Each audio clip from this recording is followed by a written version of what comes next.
అప్పుల బాధలు వెంటాడుతున్నాయా? అయితే 6 జేవిఆర్ వారి జాతిరత్నాలు ధరించండి. హలో అండి, అందరికీ నమస్కారం. నేను మీ కట్టా కార్తీక్. రేపు శనివారం ఉదయం 11 గంటలకు విజయసాయిరెడ్డి మద్యం స్కామ్ను విచారిస్తున్న సిట్ ముందు విచారణకు హాజరు కాబోతా ఉన్నారు. ఇప్పటికే సాక్షిగా విచారణకు రావాలని విజయసాయిరెడ్డికి నోటీసులు పోవడం జరిగింది. ఇప్పుడు విజయసాయిరెడ్డి విచారణకు హాజరు కాబోతున్నాడు అనేటువంటిది అందుతున్నటువంటి సమాచారం. అయితే విజయసాయిరెడ్డి విచారణ మనం కీలకంగా చూడాలి. మిగతా వాళ్ళందరి విచారణ కంటే కూడా విజయసాయిరెడ్డి విచారణ కీలకంగా చూడాలి. ఇప్పుడు ఇతను పిలుస్తుంది కేవలం సాక్షిగా మాత్రమే. కానీ నిజానికి ఈ స్కామ్లో A5గా విజయసాయిరెడ్డి ఉన్నారు, అంటే అక్యూజ్డ్ 5గా ఉన్నారు. ఎందుకు నేను కీలకంగా విజయసాయిరెడ్డిని చూడాలి అని అంటున్నానంటే, రాజు కసిరెడ్డి పేరుని సమాజానికి వినిపించిన వ్యక్తి విజయసాయిరెడ్డి. మద్యం స్కామ్ జరిగింది అని కూటమి నాయకులు చెప్పడమో, అంటే టీడీపీ నాయకులు చెప్పడమో, జనసేన నాయకులు చెప్పడమో, బీజేపీ నాయకులు చెప్పడమో వేరు. సహజంగా వాళ్ళు చెప్తారు. ఎందుకంటే జనాలు కూడా ఏమనుకుంటారంటే, వాళ్ళకి వైసీపీ పార్టీ అంటే నచ్చదు, జగన్మోహన్ రెడ్డి అంటే నచ్చడు, కాబట్టి జగన్మోహన్ రెడ్డి మీద, వాళ్ళ పరిపాలన మీద, వాళ్ళ పార్టీ మీద ఇలాంటి నిందల్ని ఇప్పుడు ప్రభుత్వం వేస్తుందిలే అనుకుంటారు. కానీ నిజంగానే మద్యం స్కామ్ జరిగింది.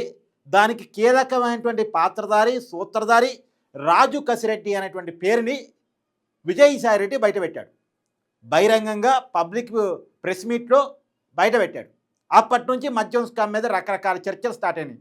తర్వాత రాజు కసిరెడ్డిని విచారణకు పిలిచారు, రాలేదు. అతను ఎక్కడికో పరారీలో ఉన్నాడన్నారు. మొత్తానికి అతన్ని శంషాబాద్ ఎయిర్పోర్ట్ దగ్గర ఎక్కడికో పారిపోతుండగా పట్టుకున్నామనేది సిట్ అధికారులు ఇచ్చినటువంటి సమాచారం. ఇప్పుడు రాజు కసిరెడ్డి పోలీసులు అదుపులో ఉన్నారు. ఆ రాజు కసిరెడ్డి నుంచి మొదలైన విచారణ ఇప్పుడు చెవిరెడ్డి భాస్కర్ రెడ్డి గారి అరెస్టు వరకు వచ్చింది. చాలామంది వైసీపీ నాయకులు, వైసీపీకి సంబంధించిన వ్యక్తులు అరెస్ట్ అయి ఉన్నారు ఈ కేసులో. ఏకంగా జగన్మోహన్ రెడ్డి గారి సీఎంఓగా పనిచేసినటువంటి ఐఏఎస్ కన్ఫైన్డ్ ధనంజయ రెడ్డి గారు కావచ్చు, ఓఎస్డీగా పనిచేసినటువంటి కృష్ణమోహన్ రెడ్డి కావచ్చు, వీళ్ళందరూ అరెస్టు జరిగింది. ఏకంగా భారతీ సిమెంట్స్లో ఫైనాన్షియల్ డైరెక్టర్గా ఉన్నటువంటి బాలాజీ గోవిందప్ప కావచ్చు, వీళ్ళందరూ అరెస్ట్ జరిగింది. అంటే జగన్మోహన్ రెడ్డి గారి పాత్ర ఉంది, బిగ్ బాసే ఇదంతా నడిపించాడు అనేంతవరకు కేసు ముందుకెళ్ళింది. కానీ మొదటి స్టెప్ మాత్రం విజయసాయిరెడ్డి చెప్పిన మాటే. అందుకని ఈ కేసులో విజయసాయిరెడ్డి అరెస్ట్ జరగలేదు. ఎందుకు సమాచారం ఇస్తున్నాడు, సహకరిస్తున్నాడు అనే కారణం చేత అనేది అందరూ అనుకునే మాట. సహజంగా ఏంటంటే ఇంతమంది అరెస్ట్ జరిగింది, మరి విజయసాయిరెడ్డి అరెస్ట్ ఎందుకు జరగలేదు? సహజంగా అధికారులు కొన్ని ఎత్తుగడలు వేస్తూ ఉంటారు. మనకు సహకరించే వాడెవరు, సహకరించిన వాళ్ళెవరు. సహకరించే వాళ్ళ విషయంలో కొద్దిగా ఉదాసీనంగా ఉంటారు, అప్రూవ్గా మారుతారు, మనకి సమాచారం ఇస్తారు, మన కేసు ముందుకు పోవటానికి ఉపయోగపడతారు. ఏ కేసునైనా కనుక్కోవటం వేరు, ఆధారాలు సేకరించడం వేరు. పోలీసు అధికారులు ఏ కేసునైనా ఇట్టే పసిగట్టేస్తారు, ఇలా ఇలా ఇలా జరిగింది అని. కానీ ఇలా ఇలా జరిగింది అని నోటి మాటగా చెప్తే కోర్టు ముందు కేసు ప్రూవ్ కాదు. చాలా కేసులు నిజమైనా కానీ కోర్టు ముందు ప్రూవ్ చేయడంలో ఫెయిల్ అవుతూ ఉంటాయి. ఎందుకు? దాని తగిన సాక్ష్యాలు సంపాదించడం అంత ఈజీ కాదు. నేరం చేసే వాళ్ళు పెద్ద స్థాయి వాళ్ళు అయినప్పుడు, వాళ్ళ పక్కన ఐఏఎస్ ఐపీఎస్ బ్రెయిన్లు ఉన్నప్పుడు ఏంటంటే సాక్ష్యాలను ఎప్పటికప్పుడు చెరిపేస్తూ ఉంటారు. వాళ్ళకి తెలుసు నేరం చేసే వాళ్ళకి ఇవాళ కాకపోయినా రేపైనా మన వ్యతిరేకించే వాళ్ళు పరిపాలనలోకి వస్తారు, మన స్కాములు బయట తీసే పని చేస్తారు. కాబట్టి ఈ సాక్ష్యాలు దొరకకుండా చేయాలని, నేరం చేసినప్పుడే సాక్ష్యాలు దొరకకుండా చేయడం కోసం ఏమేం చేయాలో అన్నీ చేస్తారు. విచారణ చేసే పోలీసు అధికారులే ఈ సాక్ష్యాలు కనిపెడతారండి, ఇలా ఇలా చెరిపేయాలండి, ఇలా చేస్తే నేరాలకు మనం దొరకమండి అని ముందే చెప్పేస్తారు, ముందే సలహాలు తీసుకుంటారు. ఎందుకంటే వీళ్ళంతా పెద్ద పెద్ద వ్యక్తులు, వీళ్ళ బ్రెయిన్స్, వీళ్ళకిచ్చే సలహాలు మామూలుగా ఉండవు.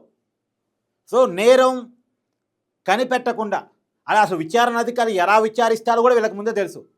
వీళ్ళు కూడా గవర్నమెంట్లో ఉన్నోళ్ళే కదా, కాబట్టి నేరాన్ని దొరకకుండా నేరం ఎలా చేయాలి అనేది చాలా తెలివిగా చేస్తారు. అందుకనే పెద్ద కేసుల్లో అంత ఈజీగా పోలీస్ అధికారులు సాక్ష్యాలు సంపాదించలేరు. కానీ ఇప్పటికైతే మద్యం కేసులో మనకంతున్న సమాచారం మేరకు బాగానే ఆధారాలు సేకరించారని తెలుస్తూ ఉంది. అందుకనే ధనంజయ రెడ్డి, కృష్ణమోహన్ రెడ్డి, బాలాజీ గోవిందప్ప సుప్రీంకోర్టు దాకా పోయారు, మాకు బెయిల్ ఇవ్వండి, ముందస్తు బెయిల్ ఇవ్వండి అని. కానీ సుప్రీంకోర్టు చెప్పింది, మీరు నేరం చేసినట్టు ప్రాథమిక ఆధారాలు అయితే క్లియర్గా కనపడుతూ ఉన్నాయి, ఈ పరిస్థితుల్లో మేము మీకు ముందస్తు బెయిల్ ఇవ్వలేము అనుకున్న తర్వాత తప్పని పరిస్థితిలో వాళ్ళు పోలీసులు చిక్కారు.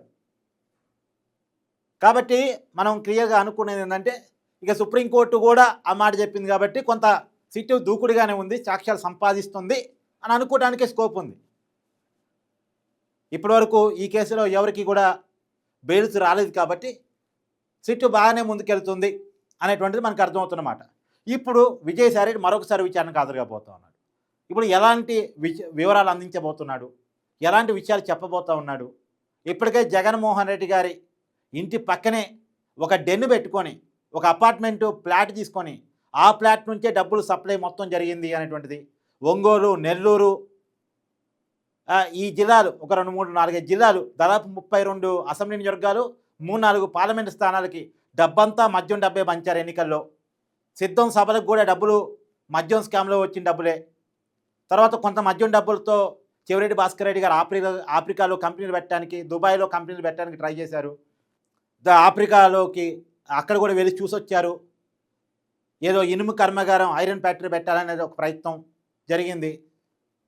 ఇలాంటివన్నీ వినిపిస్తున్న సమయంలో ఒక రకంగా చెప్పాలంటే మొన్న ఈ మధ్య వచ్చింది కదా ధనుష్ను నాగార్జున సినిమా వచ్చింది కదా, వైట్ని అంటే ఎలా బ్లాక్ చేయాలి, ఎలా బ్లాక్ను వైట్ చేయాలి, అనామకుల చేత కంపెనీలు పెట్టించేసి ఎలా వాళ్ళ అకౌంట్లో డబ్బులు మార్చాలి, ఆ డబ్బును విదేశాలకు ఎట్ట పంపించాలి, విదేశాల నుంచి మళ్ళీ ఇక్కడికి ఎట్ట తెచ్చుకోవాలి, సినిమా వచ్చింది కదా.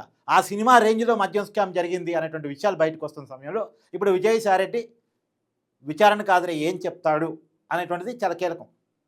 విజయసాయిరెడ్డి మీద కొన్ని అనుమానాలు ఉన్నాయి, కొన్ని నమ్మకాలు ఉన్నాయి. ఎందుకంటే చుట్టూ ఉన్న అందరిని ఇరికించి జగన్మోహన్ రెడ్డి మాత్రం సేవ్ చేస్తాడు. అసలు జగన్మోహన్ రెడ్డి గారిని సేవ్ చేయడానికే, ఎందుకంటే ఎట్టి పరిస్థితుల్లో మద్యం స్కామ్ బయటపడింది, జగన్మోహన్ రెడ్డి గారి దాకా వస్తుంది. కానీ జగన్మోహన్ రెడ్డి దాకా రాకుండా ఉండాలంటే మనోడు ఎవడో బయటికి పోయి సమాచారం అందిస్తున్నట్టు అందించి అందరిని ఇరికించి జగన్మోహన్ రెడ్డి గారికి మాత్రం ఏం తెలియదు అని చెప్పేలా ఉండాలి. అందుకనే విజయసాయిరెడ్డిని బయటికి పంపించారు. అసలు బీజేపీలో పంపిద్దామని చూశారు, కానీ చంద్రబాబు నాయుడు మోకాలు అడ్డుకున్నాడు. బీజేపీలోకి పోయి ఉంటే, బీజేపీ హైకమాండ్ ద్వారా కొన్ని రికమెండేషన్లు చేసుకుని ఉంటే ఈ కేసు కొంత నీరు గారటానికి ఈడీ ఎంటర్ కాకుండా, సిబిఐ ఎంటర్ కాకుండా, ఈ కేసు సీరియస్నెస్ పెరగకుండా కాపాడటానికి జగన్మోహన్ రెడ్డి దాకా ఈ కేసు రాకుండా చూడటానికి విజయసాయిరెడ్డి ఉపయోగపడేవాడు. బీజేపీలో బాపైన విజయసాయిరెడ్డి ఆ పని చేస్తాడు అనేది కూడా ఉందిలే. కానీ అందుకనే విజయసాయిరెడ్డి నిజంగానే కేసును ముందు తీసుకెళ్ళడానికి ఉపయోగపడుతున్నాడా, లేదు కేసు ముందు తీసుకెళ్ళడానికి ఉపయోగపడుతున్నట్టే చేస్తూ జగన్మోహన్ రెడ్డి గారిని సేవ్ చేస్తూ ఈ కేసుని పక్కదారి పట్టించడానికి ప్రయత్నం చేస్తున్నాడా అనేది చాలామందిలో ఉన్న అనుమానం. అంటే అప్రూవల్గా మారుతాడు, జగన్మోహన్ రెడ్డి ఇరికిస్తాడు ఒక నమ్మకం. లేదు జగన్మోహన్ రెడ్డి గారు ఏజెంట్గానే పనిచేస్తాడు, ఆయన స్కెచ్లో భాగంగానే బయటకు వచ్చాడు. ఎందుకంటే జగన్మోహన్ రెడ్డికి చాలా నమ్మకస్తుడు, వాళ్ళ కుటుంబానికి చాలా నమ్మకస్తుడు. ఒక 3 తరాలుగా ఆ కుటుంబంతో అవినాభావ సంబంధం ఉంది ఆయనకి. రాజారెడ్డి గారితో ఉంది, రాజశేఖర రెడ్డి గారితో ఉంది, జగన్మోహన్ రెడ్డి గారితో ఉంది. జగన్మోహన్ రెడ్డి గారు పార్టీ పెట్టినాడు కానీ, సాక్షి ఛానల్ పెట్టినాడు కానీ, మొత్తం నెంబర్ 2 విజయసాయిరెడ్డి. కాబట్టి కొన్ని నమ్మకాలు, కొన్ని భయాలు, కొన్ని అనుమానాలు మొత్తంగా ఉన్నప్పటికీ కూడా ఏపీ మద్యం స్కామ్ ఎటు వెళ్ళిద్ది అనేటువంటిది. ఎందుకంటే ప్రజలు మాత్రం చాలా బలంగా కోరుకుంటున్నారు. ప్రజల ప్రాణాలతో ఆడుకున్న స్కామ్ అది. జగన్మోహన్ రెడ్డి గారి పరిపాలనలో అమ్మినటువంటి నకిలీ బ్రాండ్లు తాగి దాదాపు 30,000 మంది చనిపోయారు. దాదాపు 80,000 మంది లివర్లు, కిడ్నీలు పోగొట్టుకున్నారు. 1,10,000 కుటుంబాలు కేవలం జగన్మోహన్ రెడ్డి గారు అమ్మిన బ్రాండ్ల ఫలితంగా రోడ్డును పడ్డాయి. ఎందుకంటే ఆప్షన్ లేదు, మద్యం దుకాణాలని ప్రభుత్వం చేతిలో ఉన్నాయి, సప్లై చేసేది వాళ్ళే, అమ్మేది వాళ్ళే, రేట్ ఫిక్స్ చేసేది వాళ్ళే.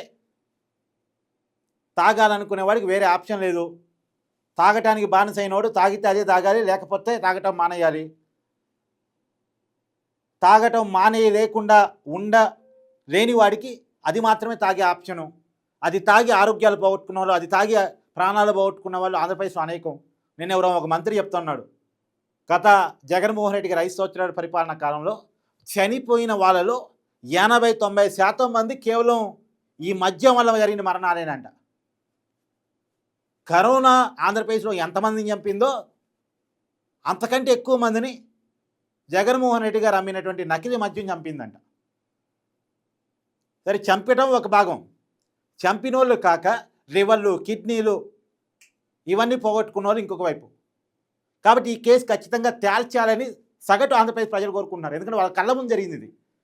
సార్ ఫోన్పే చేస్తానంటే కుదరదు, గూగుల్ పే చేస్తానంటే కుదరదు, కార్డ్స్ అంటే కుదరదు.